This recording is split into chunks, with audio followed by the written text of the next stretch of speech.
Do you have any interesting interview stories? Any epic fails from either side of the desk, that is, being interviewed or as the interviewer? I have a story that wasn't exactly an epic fail, but it still haunts me. This happened when I was finishing my doctorate and I was looking for a faculty position. I was in my early 30s, super keen and extremely well prepared for my first round interviews, all of which happened back to back at a conference hotel. It was quite efficient, actually. And I was generally successful at turning most of my first round interviews into second round invitations for school visits. But there were a few exceptions when I was not successful. And it was one of those unsuccessful interviews that still haunts me. This particular interview was for a state school in the US. And I remember walking into the interview room where two middle-aged white men sat and looked at me. They didn't even stand up to shake my hand. And then they turned to each other and they rolled their eyes. And then they told me to take a seat. And right away I was wondering, what is going on? Why are they looking at each other like that? And then one of them said, "You probably wouldn't accept a job here anyway, but why don't you tell us about yourself? And also explain to us why you'd want a job at this school." Aha, I told myself, it was the H-bomb. That's what we call it when the Harvard credential backfires. In retrospect, I should have thanked them and walked out. But I stayed for my 45 minutes and I let them grill me. It was torture. Have you ever wished that you had the guts to walk out of a job interview? That's pretty extreme, walking out of an interview. In fact, when I think about it, I probably did the right thing by staying. Imagine if later these two men met with other faculty members from other schools and then they ended up telling them that I walked out. That would not be good. Anyway, I still think about that experience. It was intense. Probably my worst interview experience ever. I knew from the get-go that the interviewers didn't like me before I even opened my mouth. Here's the thing. Even when the interviewer wants to give you the job, interviewing can be very anxiety-inducing, can't it? So, in this podcast episode, you are going to learn 4 things. Yeah, I know. I am digressing from my usual power of 3. There are 4 things. 1, your preparation before the interview. 2, your communication during the interview. 3, what to do after the interview. And I'm going to teach you how to answer specific interview questions. Are you ready? Let's do this. Let's talk about talk. Hey there, I'm Dr. ANDREA Wojnicki. Please call me Andrea. And yes, my voice usually does not sound like this. I have a bit of a cold, but guess what? The show must go on. I'm a pro. I coach ambitious executives like you to communicate with confidence and credibility. I hope you'll check out the talkabouttalk.com website to learn more about me and what I do, including one-on-one coaching, corporate workshops, and lots more. If you know me, or if you've ever listened to a Talk About Talk podcast episode before, you know that I am laser focused on communication skills. Not life skills, not time management skills, it's all communication skills. Lately, a lot of folks in career transition have been asking me about interviewing skills. Can I help you with that? Yes, I can. Nailing your job interview is all about communication. In order to succeed in your job interview, you need to confidently communicate your true and your best self to the interviewer. My suggestion is that you tackle your interview preparation systematically, focusing on these 4 things. 1, your preparation before the interview. 2, your communication during the interview. 3, what to do after the interview. And 4, how to answer specific questions. That is a lot to track. Am I right? It is. So, I created a helpful checklist that you can download right now for free. You can find it at talkabouttalk.com/interview or by clicking on the link in the show notes. Now's your chance. Just press pause and print the checklist. Or if you're in your car or out for a walk, you can listen now and then print and review the checklist later. Again, you can find it at talkabouttalk.com/interview. Okay, before I go any further, there is one more thing to prepare in advance of your interview, and that is your confidence, managing your nerves. I will not be talking about confidence here in this episode because there are several other Talk About Talk podcast episodes that focus on exactly that. Those episodes are listed for you in the show notes. And again, you'll also find the link to our summary checklist for this episode there. Just go to talkabouttalk.com/interview. Let's get into this. For those of you who are watching on YouTube, you can see right now that I actually have the 2-page summary checklist right in front of me, and I'm going to be referencing that, and I'm going to be taking you through line by line. So again, if you want to print the checklist, go to talkabouttalk.com/interview. And if you're driving your car or if you're going for a walk, listen in, and then you can print and review the checklist later. All right, the first part of the checklist is how to prepare before the interview. My first suggestion for you is that you do some research and you focus that research on 4 different things. You focus it on the interviewer or interviewers, so the people or person who's interviewing you. You focus it on the position, in other words, the job description, exactly what the job is. The third thing is the firm. And the fourth thing to research is the industry. Now, given these 4 things, the interviewer, the position, the firm, and the industry, you may be very familiar with 1 or 2 of these things and less familiar with the others. So obviously, that's going to affect what research you do. But the other thing I want to point out here is with regards to each of these 4 things, your research is going to help you prepare, feel confident, be more informed about your interview and how you answer questions. It also can help you in terms of informing the questions that you want to ask at the end of the interview. You know, when they say, "Do you have any questions for us?" You've done this systematic research and you will come up with questions. So that's a great place to start. Okay, the second thing to do in advance is to do your personal branding work. So if you've ever listened to a Talk About Talk podcast, you probably have some idea what I'm talking about here. I'm talking about specifically for your interview, identifying 3 unique strengths.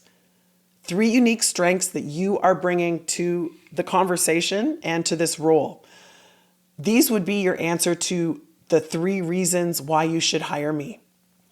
The next thing that you want to do is to prepare about 2 stories. It could be 1, it could be 2, it could be 3 stories, but I'm going to say prepare about 2 stories that reinforce each of these 3 strengths. So I've actually worked on this with a couple of my clients who are in the middle of job interviewing, and we identify what their 3 strengths are on a sheet of paper. We create a matrix, and then we have 2 stories. So you end up with 6 stories altogether that illustrate your 3 main strengths.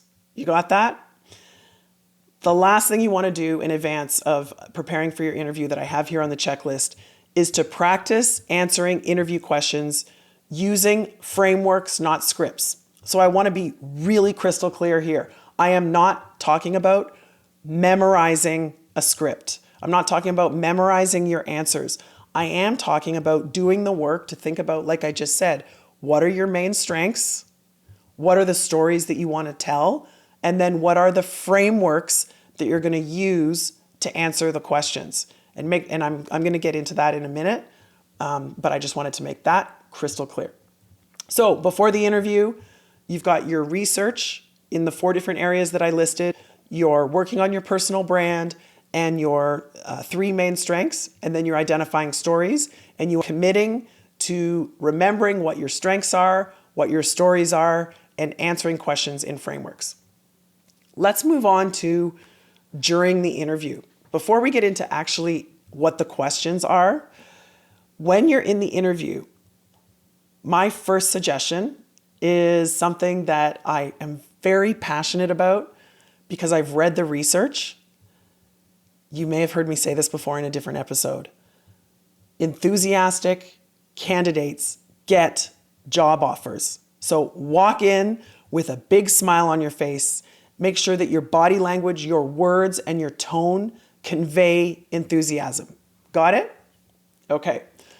The second thing is to be precise but not evasive with your answers. So what do I mean by this? It means seeking a balance between communicating with precision and not rambling. So my suggestion is to keep your answers focused, but to say, you can say it explicitly, I'm happy to elaborate, right? Never say, I don't know, or never give one-word answers. Be concise and brief and focused, and then say, I'm happy to elaborate. One of the reasons for this actually is in the next point here on our checklist, which is getting the interviewer to talk. There's also research that shows the more the interviewer talks, you can think of it as tracking the ratio. The higher the ratio of the interviewer talking versus you talking, the more likely you are to get the job. Now, of course, you can go over with this, and if the interviewer even gets a hint of a suggestion that you're being evasive, this will backfire. But I don't think you're going to do that, right? You know that you need to be clear and complete in your answers, but you really want to get the interviewer talking. What you're trying to do here is establish a connection with the interviewer. Okay, the next thing on during the interview in our checklist here is clarify how your previous experience qualifies you for this position. It could be your industry that you worked in and the number of years that you did that. It could be the size of the P&L you managed. It could be the number of people you led. I want you to think very clearly and to distinguish between the baseline table stakes that qualify for you for the job. This would be the things that I just mentioned, your industry experience, your P&L that you managed, the number of people that you led, and so on. And then I want you to think separately about your superpowers, the things that are going to help you knock it out of the park when it comes to this job, okay? The next suggestion here for during the interview is to focus on the impact that you made, specifically how in your past job you made money, saved money, or solved a problem. I also want you to ask questions based on the research that you did before the interview. This is like an easy one. If you do the research in those 4 areas, in the interviewer, the position, the firm, and the industry, you're going to come up with some great questions. And then the last point that I'm going to make here during the interview is when they ask, is there anything else you want to add, or is there anything else you want to ask? This is your chance to really put the icing on the cake or the cherry on the sundae, whatever the metaphor is. You're going to close really strongly here. This is where all of your work on your personal branding will come through. You want to conclude with an enthusiastic comment that highlights 2 things: your enthusiasm for the job, and secondly, your unique strengths. So you could say, I just want to make sure I'm crystal clear here, and that when I leave the room, you understand 2 things. 1, I'm very enthusiastic about this position, and 2, the things that differentiate me compared to other candidates for this position are, and then you list your unique strengths. Okay? All right, so those are my guidelines for during the interview, but we haven't yet talked about how to answer the questions. So in the checklist, I have outlined 4 different common questions along with suggestions for how you answer them. So the questions are, tell me about yourself. The second one is, tell me about a time, the classic behavior description questions. The third one is, why are you the best candidate, or why should we hire you? And then the last one is the infamous, what areas of development are you working on, or what are your weaknesses? All right, so I'm going to take you through my suggestions for how to answer each of these. The first one is, tell me about yourself. So if you've ever listened to a Talk About Talk podcast or attended a free live training or one of my boot camps, you might guess where I'm going to go with this one. Use the 3-point self-introduction framework. And then you elaborate on each of the 3 points. So the 3 points in the self-introduction framework are present, past, future. When they say, tell me about yourself, your inclination might be to start with the past and tell them this chronological story about your corporate biography, everything that you've done. No, anchor them in the present. Tell them who you are, what you do, what your strengths are, what your leadership style is. Start with the present. Then you go to the past. This is where you establish credibility by highlighting 2 or 3 things that are relevant for the job that you're applying for, right? It could be a position that you had, it could be credentials that you've earned, it could be awards that you've won, it could be projects that you've led. Then you conclude with a future-oriented statement that is enthusiastic about the job. This is super easy. You could say, and I'm really excited to learn more about this position because I have a feeling that I've got what it takes. Got it? So that's the first question. Tell me about yourself. You go present, past, future. And of course, you can say, I'm happy to elaborate on any of the things that I've mentioned here. You don't want to seem evasive, but you also don't want to go rambling on. Okay? So that's the first question. The second type of question that I'm going to share my advice for you on is the tell me about a time or give me an example of when you. So these are called behavior description questions. And the idea is the reason why an interviewer would ask you a question like this is because they're wondering what you are going to do in the future when you get the job. And they're making the prediction that your future behavior is based on your past behavior.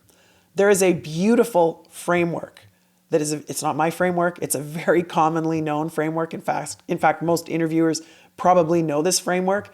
It's called the STAR method of answering behavior description questions. It's 4 things, STAR. S is situation. So here's where you describe the context. How long ago was this? Where were you geographically, at what company, and what was going on? The second, T, is task. This is where you describe your challenge. Third, A, is action. Tell them what you did. And then the fourth step is R, tell them the results. Ideally, you're sharing the quantifiable impact that your actions resulted in. So this is a really easy one. And remember when I said it at the beginning, I want you to practice telling 2 stories for every one of your strengths, every one of your 3 strengths that you've outlined. You need to use the STAR method.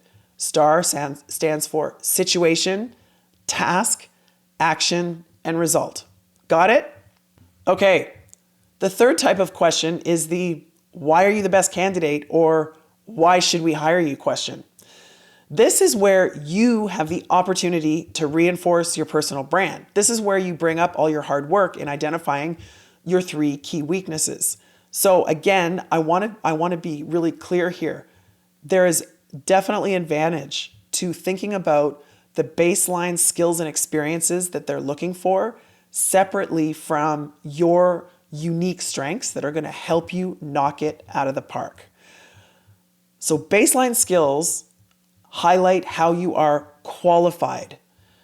Consider the requirements from the job posting. You can read those, right? From the research that you've done and based on the conversation that you've been having with the interviewer. So get specific and reinforce how you meet these baseline standards and then get into your unique strengths. These are the things that differentiate you relative to other job candidates. All right. The last question is, what areas of development are you working on or what are your weaknesses? I know that the answers to this question can be so comical that they've basically become meme worthy. It's like, well, my biggest challenge is that I work too hard or that people like me so much. Like, it's come on. I have a different suggestion for you. I hope that you do not respond to this question with something that is meme worthy. Rather, my suggestion to you is that you think in advance about a couple of the things that you are working on and then answer this question truthfully by identifying one of those things. And I want to encourage you to demonstrate 2 things. You're demonstrating self-awareness and you're also demonstrating your growth mindset, your focus on improvement. And you can do this implicitly by saying, I've noticed that when I do this, blah, blah, blah, or I'm taking into account this feedback, right? So you're demonstrating self-awareness. And then you can communicate your growth mindset implicitly by saying that you're working on things. You can also use the terms self-awareness and growth mindset explicitly if you want to make sure you're really hammering on those 2 points, which by the way, can be a great advantage for you. Now, Here's the bonus question that I suggest you prepare in advance. In addition to these 4 typical questions, I want you to think really hard about that one question that you are terrified of answering, And I want you to prepare your answer to that question in advance. Again, you're not memorizing it. It's not a script, but I want you to practice answering the question that terrifies you more than any other. Why? I used to do this and I know that it works. If you can answer that most terrifying question, you can answer anything. There is some chance that that question might come up, but even if it doesn't, you're going to be hearing some questions that you probably didn't anticipate, but none of them are going to be as terrifying as this question. And you know you can answer this question, so you can answer anything. Again, just do this as a confidence booster, okay? All right, finishing off this checklist, the last part is what to do after the interview. Most of this should be pretty common sense, but I've got 3 suggestions for you, or 3 comments for you. So the first one is to follow up with a thank you email immediately, ideally the same day, before the folks who are doing the interviewing make any decisions. I remember years ago, I was mentoring a young woman who shared with me her handwritten thank you note that she was about to put in the mail. And I said to her, very classy, it's not going to help you, because I can almost guarantee they've already made the decision. Typically, at the end of the day, after a round of interviews, the interviewers meet and they make decisions. So you want to send an email thank you as soon as possible. That's my first suggestion. The second thing is to be very specific in what you say. Reference your conversation and reference your unique strengths. And last, I want to add this point that your thank you email is your opportunity to add anything that you missed. If you're like most people, including myself, after you walk out of an interview, you start thinking about things that you shoulda, woulda, coulda said. Guess what? Your thank you email is your opportunity to say those things. So write your thank you email immediately, be very specific, and don't forget to add anything that you forgot in the interview itself. Okay, that's it for the checklist. We've covered what to do in advance of the interview, how to prepare, what to do and say during the interview. We've covered how to answer specific interview questions, and we covered what to do after the interview. If you go through all of the things in this checklist, you are going to knock it out of the park. One last reminder, if you're on the job market, I really hope you'll download the interview prep checklist to help you guide your preparation. You can find it at talkabouttalk.com/interview. Yes, I made it easy for you to remember. talkabouttalk.com/interview. If you enjoyed this episode, please subscribe to the Talk About Talk podcast and leave us a review. I really appreciate it. And by the way, you'll hear me in the next episode when I'm going to be over this cold and I'm going to sound like a normal human. If you know of anyone who's on the job market, please forward this episode to them. I thank you. And thank you for listening. Talk soon.